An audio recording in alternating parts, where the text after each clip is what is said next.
Estimados colegas, tengan todos ustedes muy buenos días, bienvenidos a una edición más de su programa Paseando por la Biblioteca. Soy el doctor Jimmy Escanoa Olazo y a lo largo de este programa vamos a hablar de temas muy interesantes sobre rehabilitación oral. Tenemos la presencia de la doctora Giovanna Luján, quien nos ha venido a ilustrar y a iluminar con muchos de sus conceptos sobre prótesis total. Doctora Giovanna, tenga usted muy buenos días y bienvenidos a este programa Paseando por la Biblioteca. Amigo Jimmy, te doy las gracias desde lo más profundo de mi ser y para mí es un placer venir a compartir mis conocimientos, mis experiencias con todos los colegas, futuros colegas, y qué mejor que aquí en tu programa. De verdad me da mucho gusto, mucho placer, y yo estoy gustosa para poder resolver todas las dudas que tengamos acerca de este tema tan grande, tan amplio, que es la rehabilitación oral mediante las prótesis removibles totales. Muy bien, el tema de hoy es rehabilitación oral. Vamos a hablar con la doctora Giovanna Luján, quien nos va a hablar sobre las prótesis totales en reborde cero, a quien no le ha tocado. Tenemos pacientes que tienen muy poco reborde, entonces ahí es una preocupación de parte de nosotros cómo hacer que la prótesis quede retentiva. También vamos a tener una segunda sección, la tesis de la semana, quien vamos a hablar sobre la parte de las coronas y las retenciones a nivel de coronas fijas. Muy bien, empezamos ya con el tema de prótesis total en reborde cero.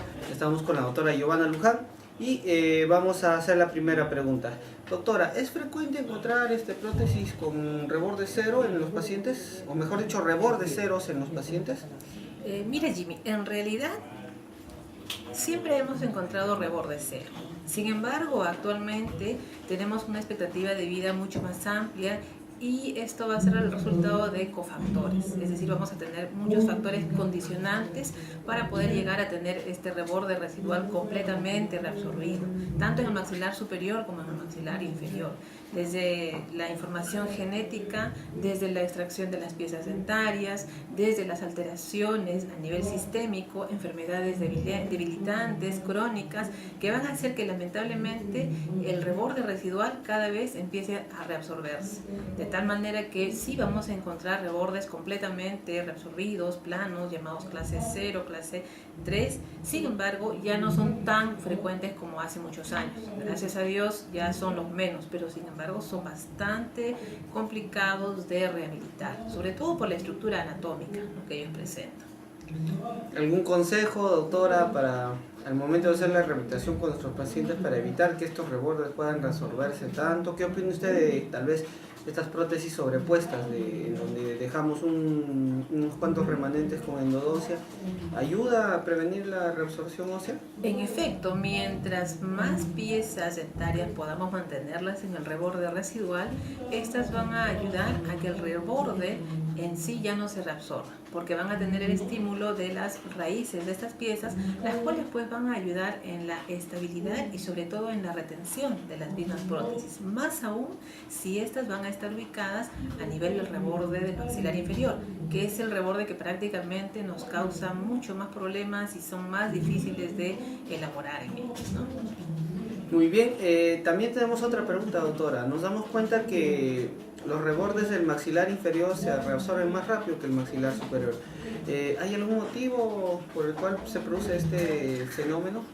En realidad es por la falta de estímulo. Cuando ya se pierden las piezas dentarias, prácticamente no hay estímulo y obviamente el reborde se va a reabsorber. Pero también tenemos un complejo de posición. El maxilar superior mantiene todavía su posición a nivel de la unión del macizo craneofacial. En cambio, en el maxilar inferior no. De tal manera que vamos a perder altura a nivel horizontal, vamos a perder grosor, de tal manera que el reborde maxilar inferior, pese a que es un maxilar con un hueso compacto, lamentablemente va a sufrir la mayor cantidad de reabsorción posible. Es decir, vamos a perder la altura.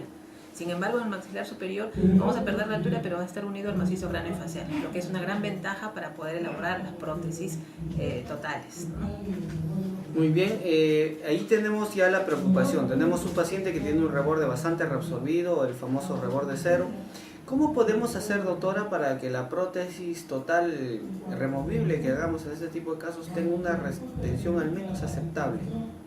Tenemos diferentes factores. Desde el primer momento, evaluar el diagnóstico y crear las condiciones ideales para que este reborde pueda aceptar una prótesis removible.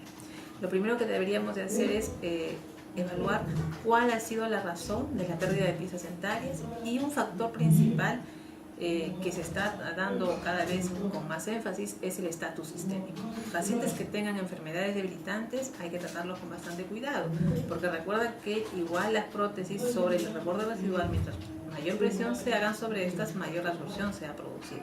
Sin embargo, hay otro factor también importante que viene a ser el grado de adaptación del paciente adulto y adulto mayor al usar estas prótesis totales. Entonces, tenemos varios factores en los cuales también tenemos que conversar con él, es decir, elevar o evaluar su autoestima para ver si es que realmente vamos a tener la ayuda del paciente para poder elaborar esta prótesis total. Tú sabes que hay pacientes que cuando pierden las piezas dentarias ya pierden también parte de la autoestima, de tal manera que se dejan llevar. Y dentro de la clasificación pues que se maneja dentro de la rehabilitación y en odontología, tenemos los pacientes que incluso son indiferentes, histéricos, psicológicos, filosóficos. Esos pacientes que tienen la autoestima bastante baja, por más que uno le haga una prótesis con el mejor material, lamentablemente no la van a usar. Y la capacidad de adaptación a esta prótesis, sinceramente, va a ser nula. Entonces vamos a fracasar.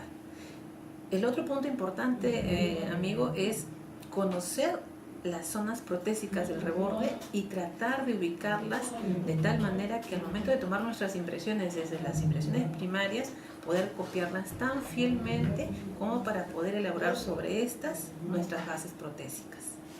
Entonces es importante tener en cuenta estos factores que hasta no hace mucho no se tomaban en cuenta. Ahora, actualmente desde el año 2008 aproximadamente, se está viendo una información en la cual las prótesis ahora ya vienen a ser individuales, estéticas y funcionales. Ya no son las prótesis iguales para todos los pacientes, sino que tenemos que enmarcarnos en este esquema porque cada paciente es diferente y para cada paciente hay un pronóstico diferente y un plan de tratamiento también diferente. Muy bien, doctora, usted mencionó el tema de las impresiones. En realidad las impresiones es un pilar bastante importante en la confección de una prótesis dental, porque al copiar las estructuras anatómicas nos va a permitir una mejor retención.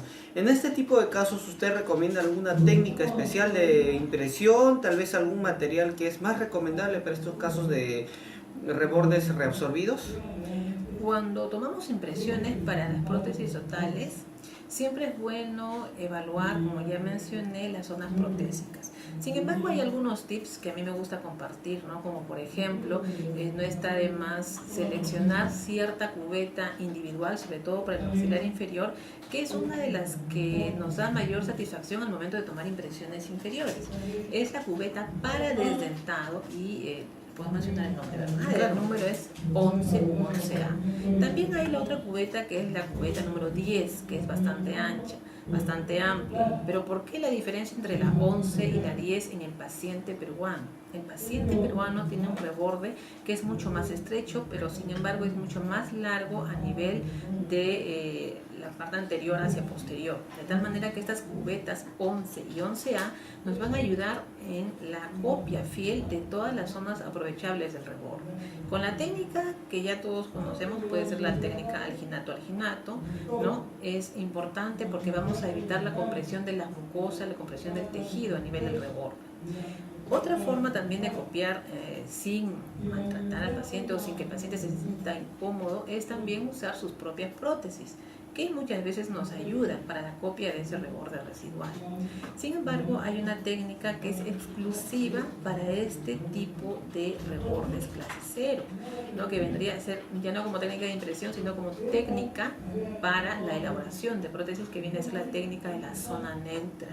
Esta técnica de la zona neutra es la que es más indicada para poder solucionar los problemas en caso de estos pacientes.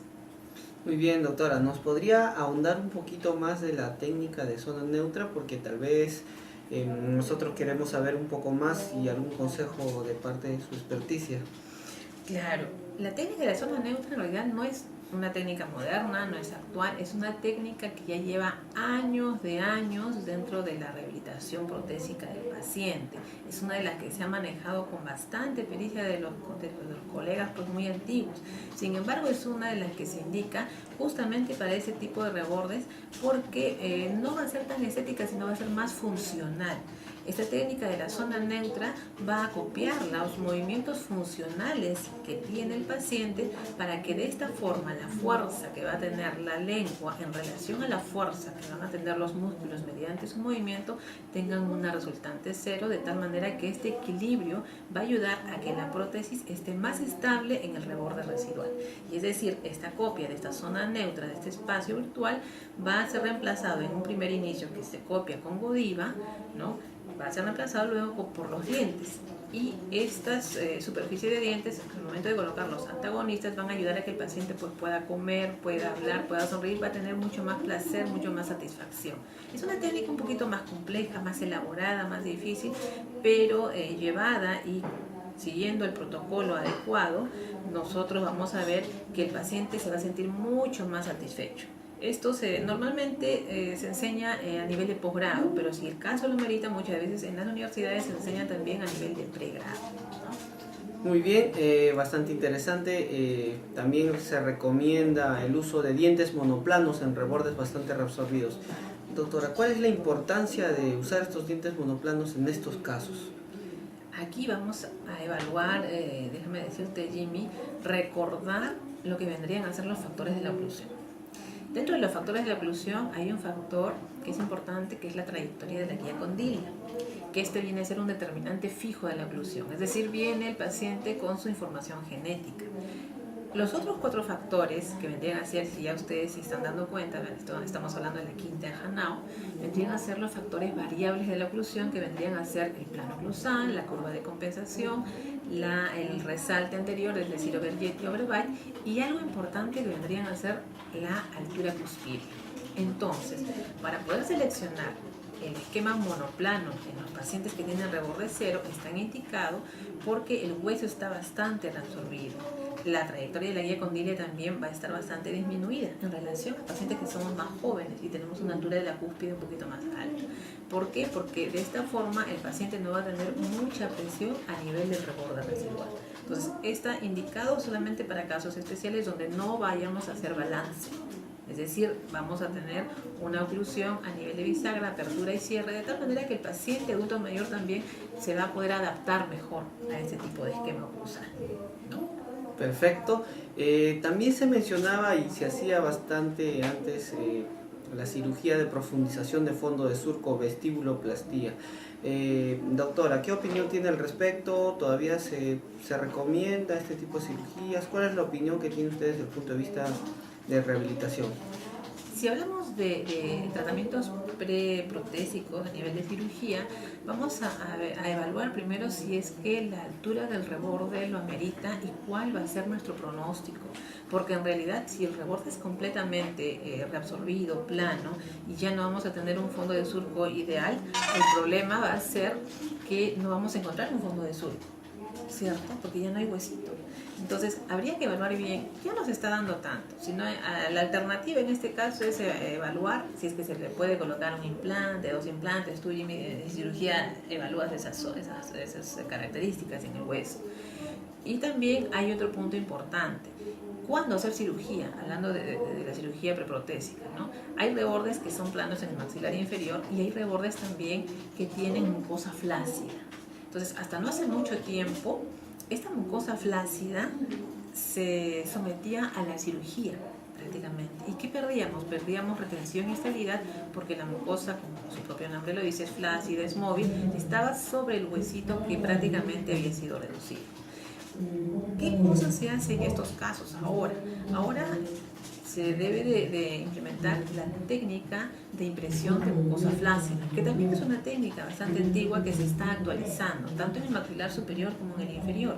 ¿Por qué? Porque si retiramos la zona flácida, prácticamente estamos perdiendo altura, estamos perdiendo estabilidad, estamos retención, intimidad de contacto entre la basal y la base protésica. Entonces, si tenemos esta alternativa de impresión de mucosa flácida que se elabora con una cubeta abierta, ¿no?, evitando la compresión de la mucosa, vamos a obtener la copia fiel del reborde residual. Son técnicas un poquito más difíciles, un poquito más elaboradas, pero que nos van a ayudar en lo que estamos buscando, que es la retención y la estabilidad de la prótesis a elaborar. Y recordar también que en el sector anterior las piezas dentarias no son para cumplir una función de corte, sino que están por estética y por fonación, de tal manera que si el paciente, por ejemplo, desea morder una manzanita, cortar un alimento, muy pocas veces lo va a poder realizar, porque al ser una estructura completamente única, superior e inferior, y hacer un movimiento hacia adelante, va a producir un movimiento de palanca. Ahora eso se puede llegar a complementar con el tiempo y el paciente se va a ir adaptando a esto, ¿no?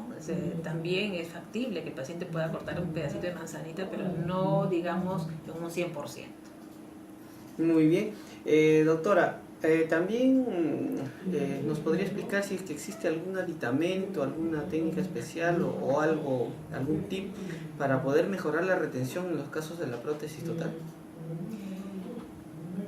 Justamente para poder incrementar la retención en las prótesis totales tenemos la copia fiel de las zonas del reborde residual, ¿no?, con esas técnicas diferentes que te mencioné.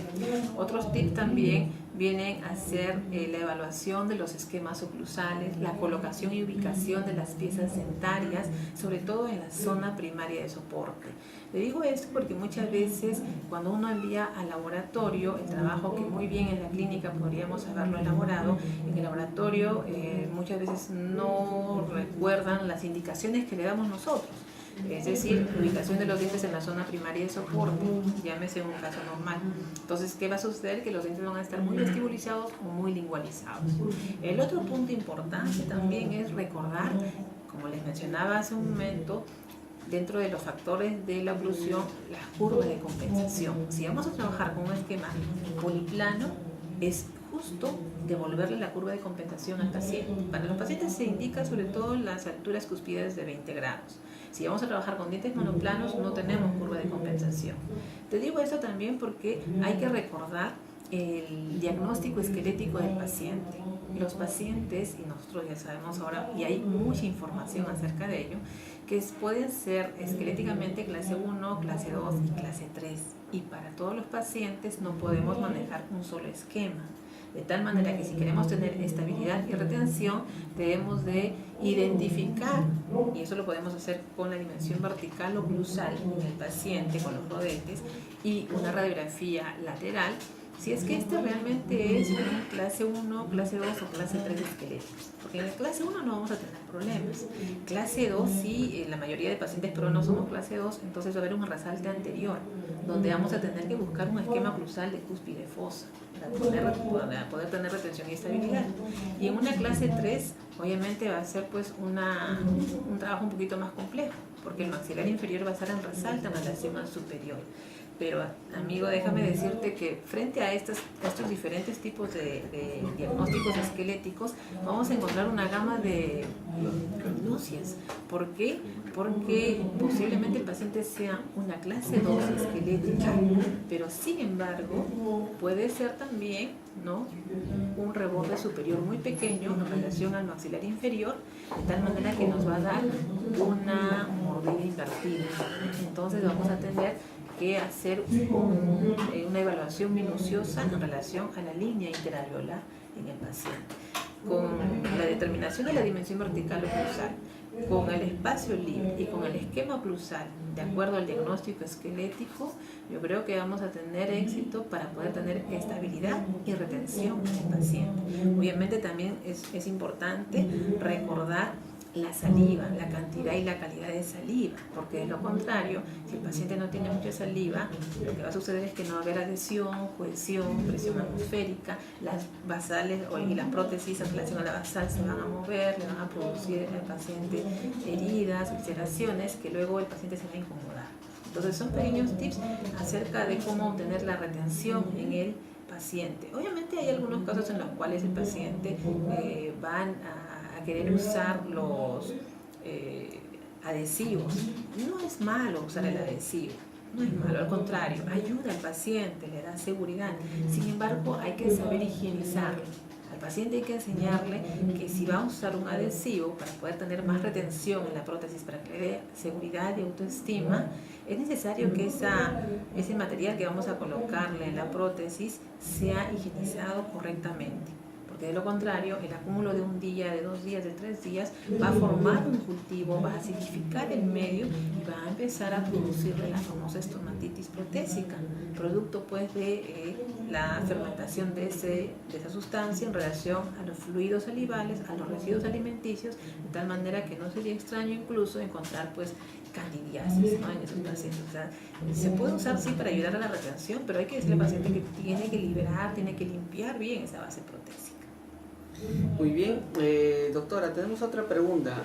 Antes se hacían las famosas prótesis totales, especialmente cuando los rebordes eran reabsorbidos con imanes. Esto consistía en colocar prótesis e imanes en las prótesis, tanto superior como inferior, a nivel de la zona molar, de cargas similares. De esta manera, al colocarse las prótesis, las cargas similares hacían repulsión, se repelían, y de esa manera aumentaba o optimizaba un poco más lo que es la retención en prótesis dental. ¿Cuál es su opinión al respecto, doctora? ¿Todavía se pueden usar estas prótesis? ¿Qué nos puede decir? En realidad sí es cierto. Se usaban estas prótesis con la inclusión de los imanes y a nivel de la segunda premolar y la primera molar, pero aquí se tenía que evaluar el plano oclusal correctamente, porque imagínate si se ponía 1 milímetro más, 1 milímetro menos los imanes a nivel de las zonas protésicas, y encima es una clase 2 esquelética, entonces no se podía manejar correctamente la prótesis en el paciente. Hasta ahora algunos casos, algunos colegas usan ese tipo de prótesis con imanes, e incluso, no todos, he escuchado que algunos colegas colocan las prótesis con imanes en pacientes que tienen implantes, ¿no?, una sobredentadura con implantes, para que ayude también incluso en el soporte de esta base protésica. Sin embargo, ya no es tan frecuente. El paciente, como te vuelvo a repetir, necesita tener un grado de adaptación a este tipo de prótesis, a todas las que uno le pueda colocar, pero va a depender bastante del grado de adaptación del paciente, porque ahora los pacientes ya no solamente son de 60, 70, 80 años, sino que vienen de 90, 95, entonces tienen que adaptarse al sistema que nosotros le vamos a indicar. Muy bien, doctora, ¿nos podría compartir algún avance que existe en la actualidad en lo que es prótesis totales en general? En realidad el gran avance vendrían a ser las modificaciones en cuanto a los materiales que se están empleando para impresiones, ¿no?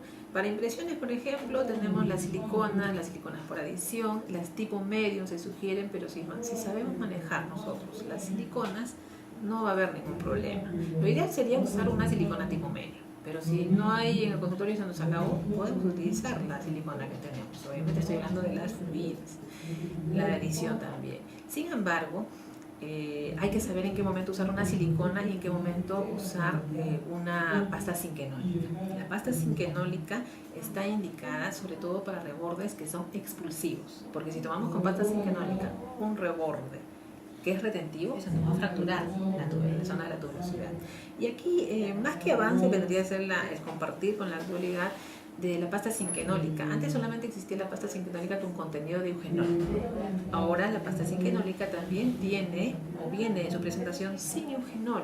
¿Por qué? Porque se ha identificado que hay pacientes que son alérgicos al eugenol. Entonces le tomamos la impresión al paciente y en la cita siguiente nos venía con toda la boca irritada, el famoso síndrome de boca urente o boca ardiente, que había sucedido que el contenido de este material había causado inflamación en todo el reborde. Entonces, actualmente hay una pasta zinquenólica sin eugenol que ayuda bastante para la toma de impresiones y no le causa ningún problema al paciente. Como tema también de tecnología o de avance, más que avance es otra vez una actualización de los materiales de las bases protésicas, ¿no? Ustedes saben que existe el acrílico, que es el mismo metacrilato para la base protésica, la cual después de ser procesado va a terminar su liberación de monómero residual, lo que implica que si es que este se ha eliminado por completo, va a tener una función ideal en boca. Pero si hay todavía monómero residual en esa base protésica, vamos a tener el olor al acrílico, el paciente se va a quejar de heriditas, de quemazones, es más, hasta la misma litosis en la prótesis. Y cuando uno corta el acrílico se siente el monómero. Actualmente se ha tomado con bastante fuerza el procesado de acrílicos por microondas. Existen diferentes técnicas de procesado, ¿no? Existe por inyección, la olla, Hanau, autoclave, pero ahora últimamente se está manejando bastante la técnica de procesado de acrílico por microondas. Este acrílico tiene como añadidura un plastificante, cual va a hacer que este acrílico pueda tener una cocción mucho más fácil en el microondas. Obviamente no se va a utilizar la mufla de metal, sino que se tiene que usar una mufla especial de nylon y de fibra de vidrio. Y esta prótesis fabricada con este tipo de acrílico, prácticamente por todo ese procedimiento va a liberar todo o gran parte del monómero residual, por no decirte un 98-97%. Y sí hay estudios que han comprobado esa eliminación del monómero residual, que es la fase más importante porque de esa forma evita la inflamación de la mucosa, evita los posteriores controles que eran tan amplios hasta no hace mucho. Antes el paciente tenía 5, 6, 7 controles y seguíamos ajustando la prótesis. El grado de contracción lineal de este acrílico también se ha demostrado que es menor. Entonces la prótesis se va a adaptar mucho mejor en boca. Entonces, con todos esos pasos que prácticamente estamos recordando, estamos actualizando los conocimientos que ya en algún momento se daban. También tenemos dientes, como les decía, normalmente usábamos los clásicos Olympic sin hacer alusión a las empresas. Ahora los Olympic ya no están prácticamente continuados, están descontinuados, están renovándose por los famosos Olympic Plus. Y la gran ventaja es que tienen la coloración o el colorímetro Vita, de tal manera que son mucho más naturales. Y, doctora, si me permite, podemos, José, podemos enfocar la parte de... La doctora nos va a mostrar una diversidad o una variedad de dientes en donde tenemos ya diversidad de colores. Yo me acuerdo que cuando estudiaba en pregrado teníamos los famosos 6.2, color 6.5, 6.6. Sin embargo, ahora ya la marca Olympic ha cambiado la variedad de colores y tenemos ya incluso los mismos colores Vita. Podemos encontrar A1, podemos encontrar A2, A3 y de esta manera tenemos una opción más para escoger los materiales en cuanto a la duración. José, ¿podemos enfocar? Ahí tenemos la marca Olympic Plus y aquí tenemos la variedad de colores. Como podemos apreciar ahí, acercarlo un poquito más a este sector de acá, tenemos los códigos que son los colores que podemos escoger y ya no es como antes, ¿no? Tenemos que, al menos lo que tenemos ciertos años, doctora, un poquito reprogramar nuestro disco duro en cuanto a los colores de los dientes. Claro, Jimmy, lo importante de poder seleccionar dientes básicamente es un idioma universal. Entonces, al ser un idioma universal, todas las cartillas prácticamente van a manejar los mismos conceptos en relación a cómo voy a yo seleccionar los dientes, ¿no? Muchas veces uno dice, vamos a seleccionar dientes de la línea nasogeniana derecha e izquierda, la bisectriz de la nariz, etc. Esta medida, al momento de ser tomada entre el paciente, ya sea que tú, yo u otro colega la tomen, va a tener una estandarización en todas las gamas de marcas que tengan. Y hay algo mucho más sencillo. Hasta no hace mucho, cuando nosotros seleccionábamos dientes anteriores, teníamos que medir de distal de canino hacia el inicio de la inclinación de la papila piriforme, para poder saber cuánto miden los dientes posteriores. ahora las empresas, casi todas las empresas se han puesto de acuerdo y han hecho todo un estudio de tal manera que ya vienen con sus cuadritos, esos cuadritos que a veces uno dice, ¿y esto para qué viene? ¿Para qué es? Entonces estos cuadritos indican que si mi diente anterior mide de casualidad 45.6 y tiene que ser de la forma ovoide, cuadrada o triangular, entonces este código A25 prácticamente, ¿con quién lo voy a manejar? Lo voy a manejar con, si voy a trabajar con dientes de 0 grados, un 13Z, con 20 grados un PDS o 33 grados un 32C. Entonces, todos estos códigos se asume que lo deben de tener en la tienda. Normalmente lo tienen, sobre todo los de 20 grados, que es el que se maneja para pacientes asentados totales. Ahora, ¿por qué esta gama de 0 grados, 20 grados y 33 grados? Porque tenemos alturas cúspides diferentes. Y habíamos hablado de los dientes monoplanos y que para los adultos mayores pues se trabajan con dientes aproximadamente de 20 grados, ¿no? Y esto yo te estoy trayendo para poder compartir. Y algo también importante que hablábamos hace un momento era acerca de la clase esquelética. Pacientes que tienen clase esquelética 3, por ejemplo, y nosotros sabemos que el reborde superior es mucho más pequeño que el reborde inferior, entonces las cúspides de trabajo van a estar en una posición invertida. Es decir, la cúspide, que normalmente debería de ser de trabajo, la palatina en relación a la fosa central, en una clase 3 va a ser al revés. La vestibular se va a convertir en cúspide de trabajo. Entonces, ¿cómo trabajo en este tipo de pacientes? ¿Cómo selecciono los dientes, las piezas para que pueda haber estabilidad y retención? Que es lo que yo también estoy buscando en una prótesis total. Entonces, para ello, yo debo de evaluar la relación interalveolar del paciente, ¿no? Si el reborde alveolar superior e inferior es en relación, el reborde superior es más pequeño que el inferior, entonces yo ya estoy asumiendo que las cúspides o la inclinación del diente va a ser mucho más amplio.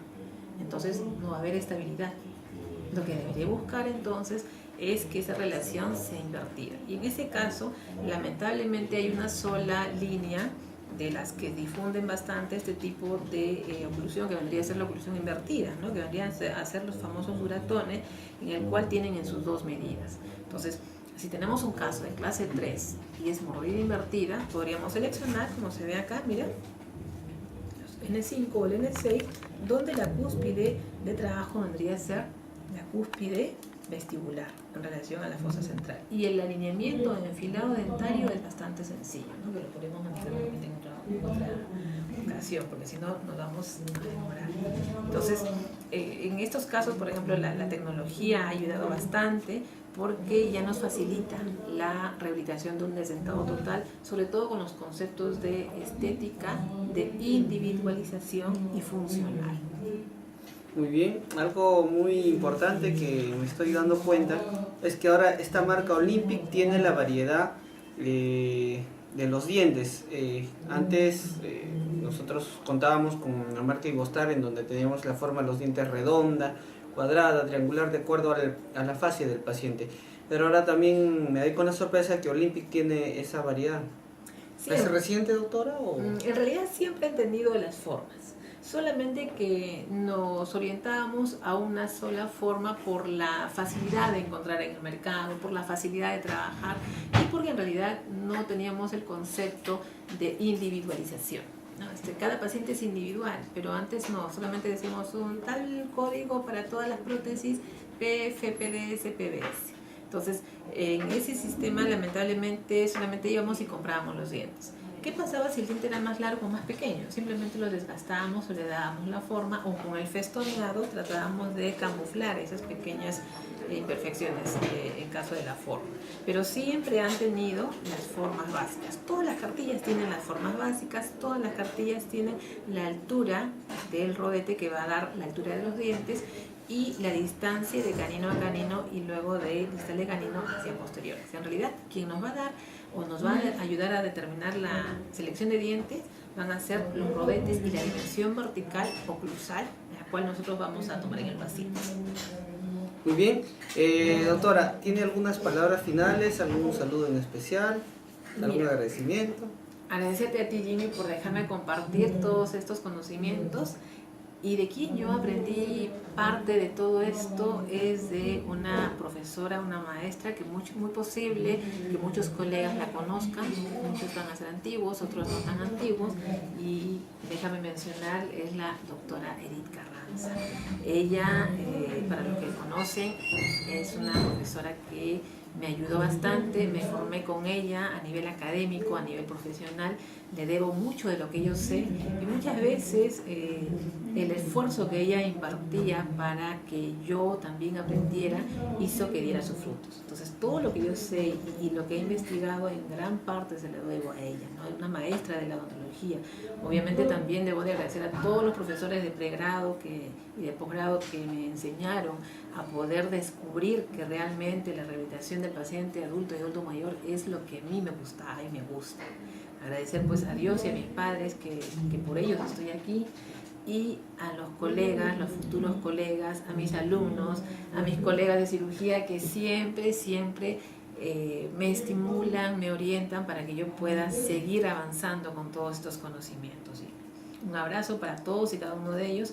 Tenemos el Face, permíteme decirme el Face, estoy siempre dando los tips para poder apoyar a esos casos complejos, a esos casos difíciles, en los cuales muchas veces nos jalamos los pelos, y es más, lamentablemente hay pacientes que nos devuelven la prótesis o simplemente nos sacan 5 o 6 juegos. Aquí no le ha pasado 5 o 6 juegos de prótesis en la mesa y le dice, me la hizo fulano, sutano, mengano, el mejor colega, el mejor odontólogo, pero no puedo comer. Entonces hay alguna razón por la cual esa prótesis falló. Entonces esos pequeños tips, esos pequeños detalles, muchas veces yo los cuelgo, los coloco en el Face, y tú también sabes que para cualquier pregunta, consejo, sugerencia, estoy a tus órdenes. Muy bien, visiten el Facebook de la doctora Giovanna Luján. En realidad es un Face académico porque se aprende bastante y vamos a encontrar lo más importante, los tips que nos da la doctora desde su experiencia. Doctora, muchísimas gracias por la visita que tenemos aquí en TVCOP, no sin antes comprometerla para el mes de septiembre para poder tratar algún tema de rehabilitación que domina usted bastante. A nombre del Colegio Odontológico del Perú, nuestro más sincero agradecimiento por esta visita que ha tenido con nosotros, y bueno, desearles todos los parabienes para su vida profesional y personal. Gracias, Jimmy. Un saludo especial para ti, un agradecimiento y un placer haber estado contigo en este programa tan importante, y sobre todo felicitarte, porque mediante este programa es que se puede compartir con todos y cada uno de los colegas temas tan importantes como este. Gracias. Muy bien, Josecito, vamos a pasar a los comerciales y vamos a hablar de la tesis de la semana. Y esto fue su programa Paseando por la Biblioteca. Muy bien, estamos ya con la siguiente sección del programa Paseando por la Biblioteca. Tenemos la tesis de la semana. En esta oportunidad vamos a poder revisar un trabajo bastante interesante con el doctor Arturo Quispe Prado, de la Universidad Nacional Federico Villarreal. El título de este trabajo es Resistencia a la tracción de coronas metálicas completas, cementadas con ionómero de vidrio, utilizando mecanismos de retención convencionales versus el microarenado no pulido en los pilares en premolares in vitro.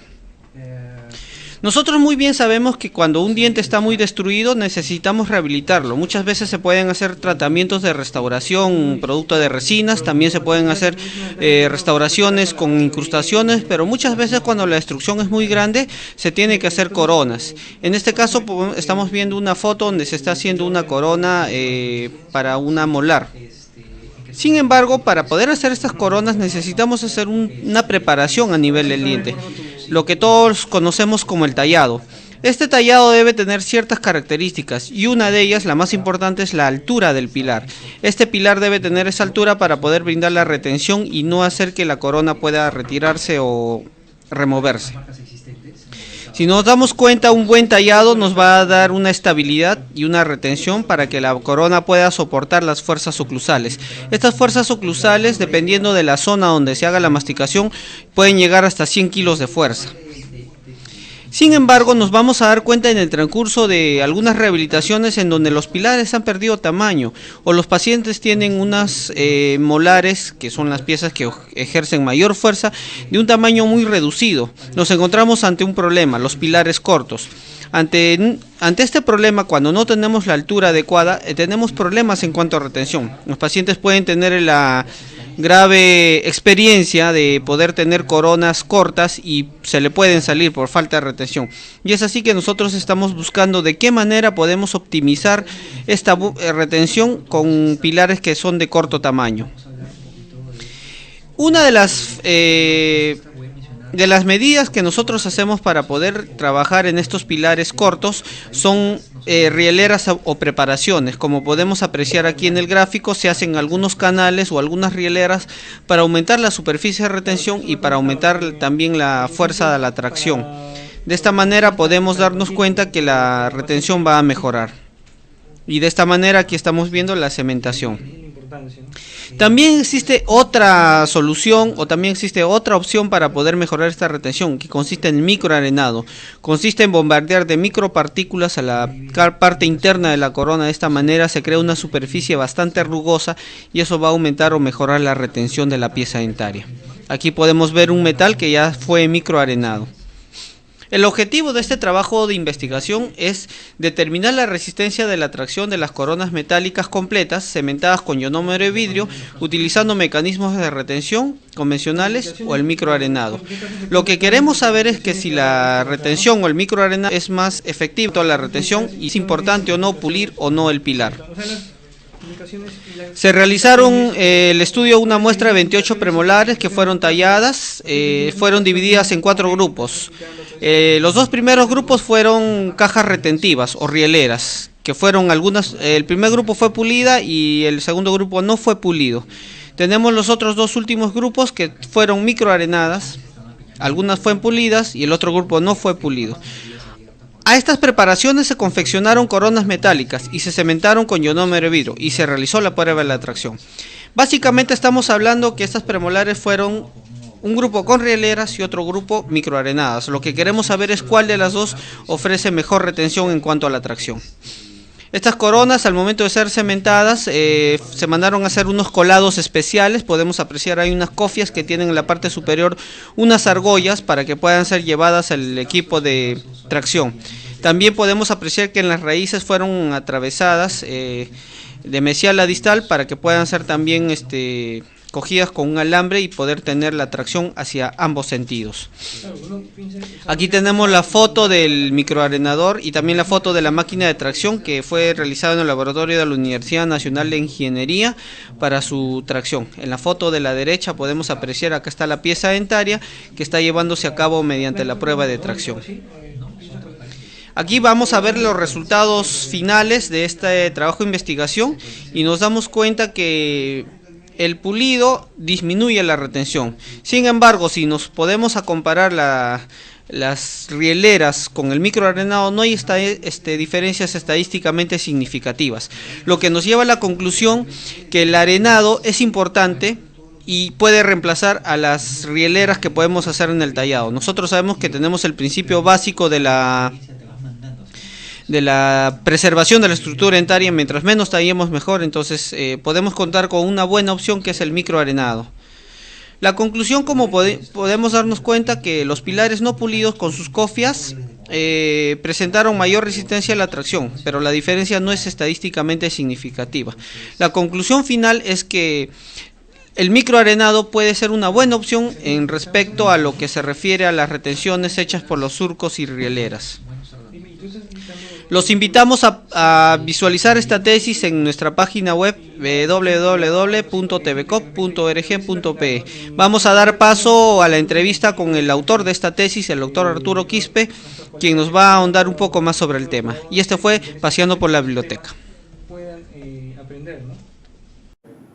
Muy bien, retornamos con nuestro programa Paseando por la Biblioteca. Estuvimos con una entrevista muy amena y muy enriquecedora con la doctora Giovanna Luján. Y en este momento tenemos al doctor Arturo, quien nos va a hablar sobre su tema, una tesis muy interesante que es la resistencia a la tracción en coronas. Esto se realizó en la Universidad Villarreal. Doctor, tenga la bienvenida a nuestro programa Paseando por la Biblioteca. ¿Algún saludo en especial tal vez? Buenos días, muchas gracias.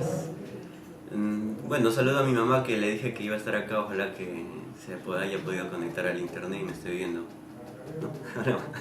Muy bien, señora, las felicitaciones hacia su persona porque su hijo ha hecho un trabajo bastante interesante y es un gran aporte a la odontología. Doctor, ¿nos podría explicar qué le motivó a realizar un trabajo así en rehabilitación? Porque también pueden haber varios temas en las diversas especialidades, pero usted se inclinó un poco más a la rehabilitación. ¿Cuál fue el motivo por el cual realizó este trabajo usted? Bueno, mi motivo principal fue sobre todo la curiosidad, pues.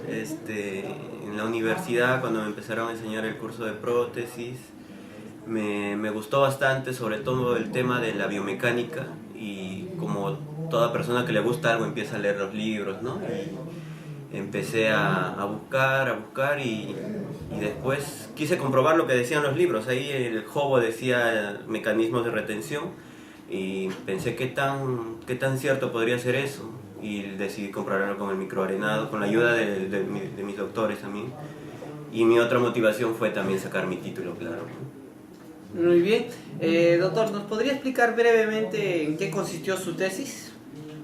Bueno, mi tesis es experimental, está enfocada en la prótesis fija.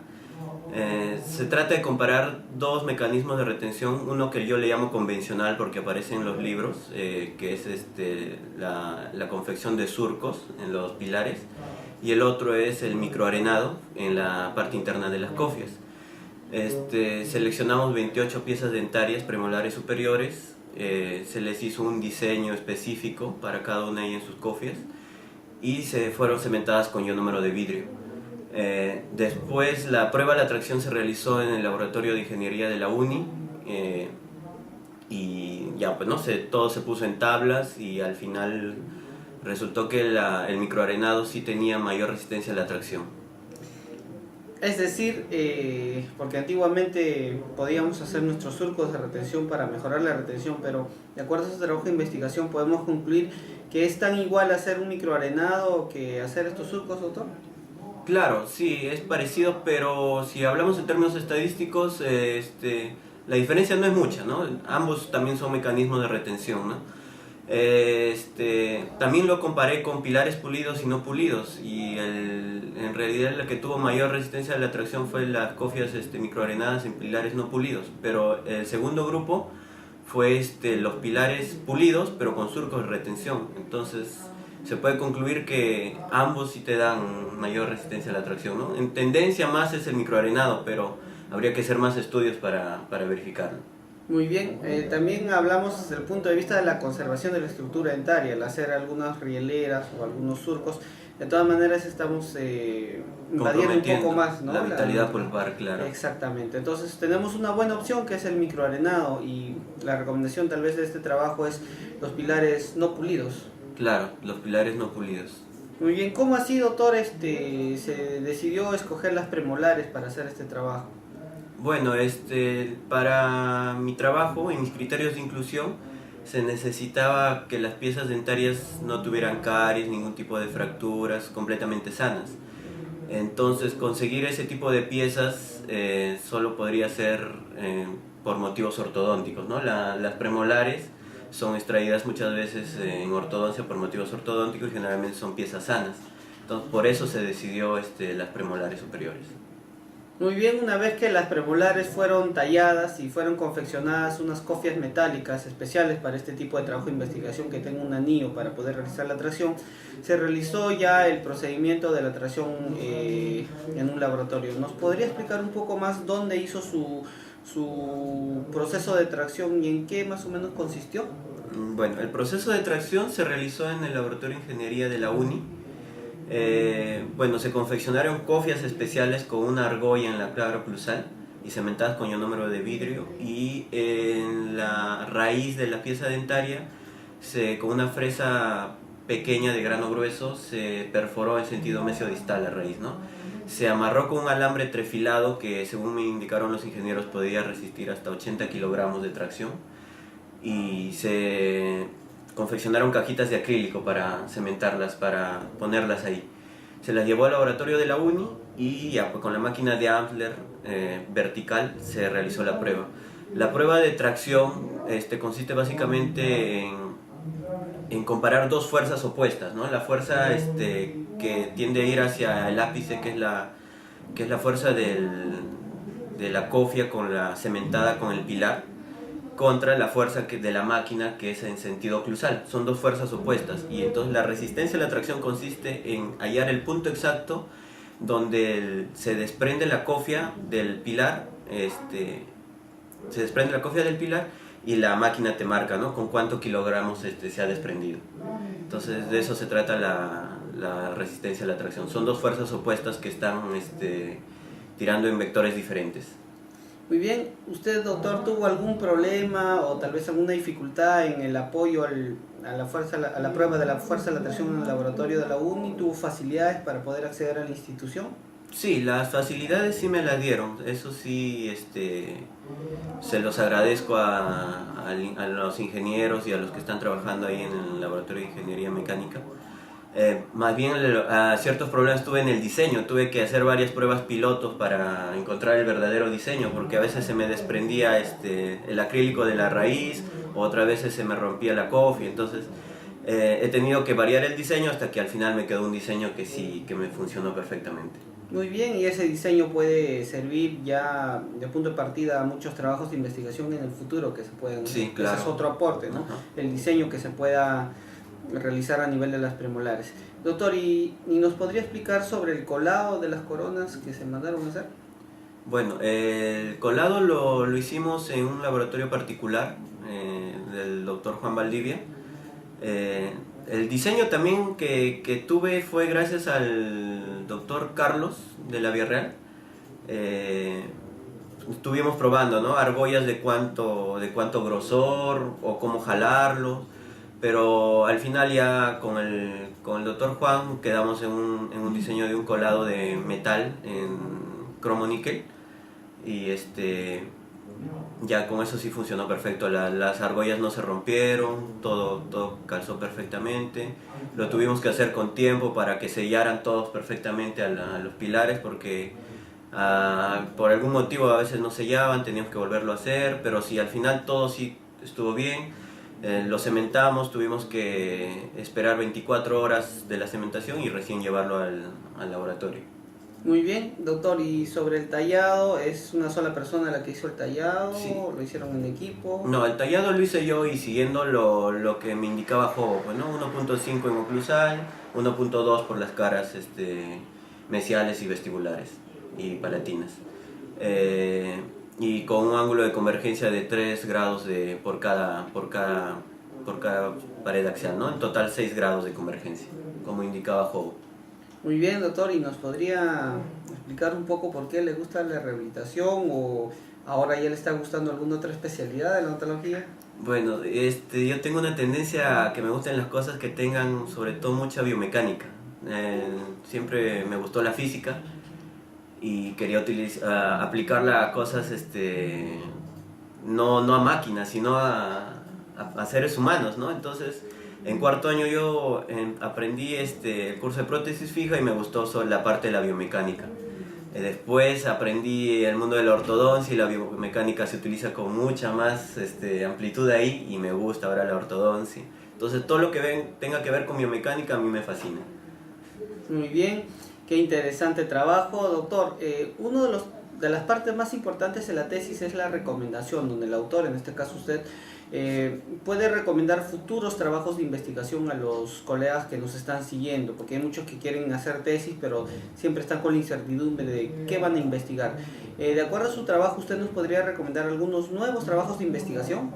Sí, claro, como dije al principio, el motivo de hacer mi trabajo fue las preguntas que aparecieron en mi mente y tratarlas de resolver. Después de terminar mi trabajo, me surgieron más preguntas todavía, o sea, me gustaría comprar otro tipo de mecanismo de retención con otro. Entonces, por ejemplo, uno que tengo en mente sería comparar el cementado tradicional, el estándar, ¿no?, con algún mecanismo de retención, fuera el microarenado, los pilares o tal vez paredes más paralelas, para comprobar qué tanto aumenta la resistencia a la tracción, los mecanismos de retención. O también otra forma podría ser con diferentes tipos de cementos, ¿no? Probar de repente con uno resinoso, uno de ionómero o uno antiguo, más antiguo, ¿no?, que estaría un policarboxilato, por ejemplo.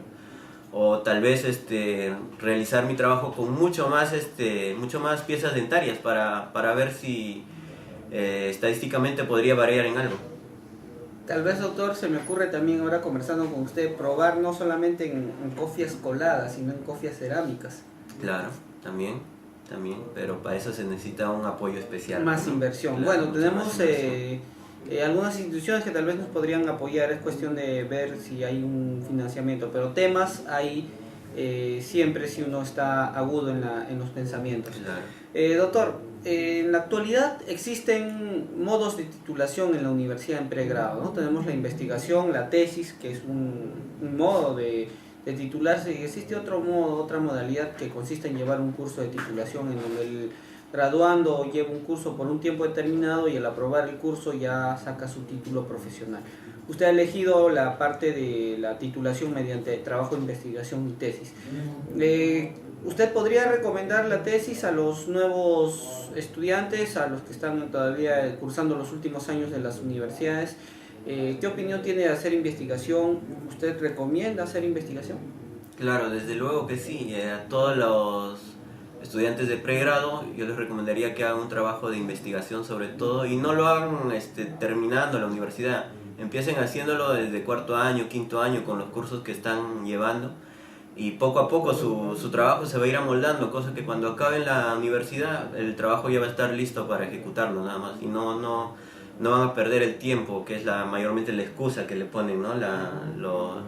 Los estudiantes. El trabajo de investigación al principio uno lo ve difícil, ¿no? Pues no sabe cómo empezar, ¿no? Pero una vez que le agarra el hilo, le empieza a gustar y después al terminar mi trabajo a uno le dan la ganas de seguir investigando más cosas porque empieza de una forma difícil, pero de ahí ya le agarras el hilo, ya no quieres parar, ya. La investigación realmente es bonito y es lo que todas las universidades deberían hacer, porque la investigación es la base principal de una universidad. Para eso está la universidad, para hacer investigación y para educar, no solo para estar educando y sacando profesionales. Muy bien, son sabias las palabras del doctor. La universidad tiene como fin educar y también generar investigación y producir conocimiento. Así es que tenemos la recomendación del doctor de poder hacer una tesis en cuanto al proceso de titulación. Doctor, ¿algunas palabras finales, algún agradecimiento? Bueno, quiero agradecer a TV Cop por la oportunidad que me están dando de difundir mi trabajo de investigación, al Colegio Odontológico del Perú también. Este canal es muy útil porque te pones a ver un montón de conferencias, un montón de cosas, o sea, el conocimiento está ahí a la mano, solo tienes que entrar, conectarte al internet, escuchar las conferencias y demás cosas y te vas a seguir aprendiendo. Quiero mandar un saludo a mi familia, a mi enamorada, que me deben estar viendo y nada, gracias. Muy bien, estuvimos con el doctor Arturo Quispe con el programa Paseando por la Biblioteca, una tesis bastante interesante que lo pueden poder visualizar en nuestra biblioteca virtual. Está colgada en la sección de tesis, en la sección de rehabilitación oral. Doctor, a nombre del Colegio Odontológico del Perú, tenga usted nuestro más sincero agradecimiento y a nombre de la odontología también por haber aportado con este trabajo tan interesante. Yo sé que su carrera apunta a ser brillante por todas las cualidades que usted tiene y muchísimas gracias por todo, doctor. Gracias. Este fue el programa Paseando por la Biblioteca. Yo soy el doctor Jimmy Escanoa Lazo y nos despedimos. Muchísimas gracias.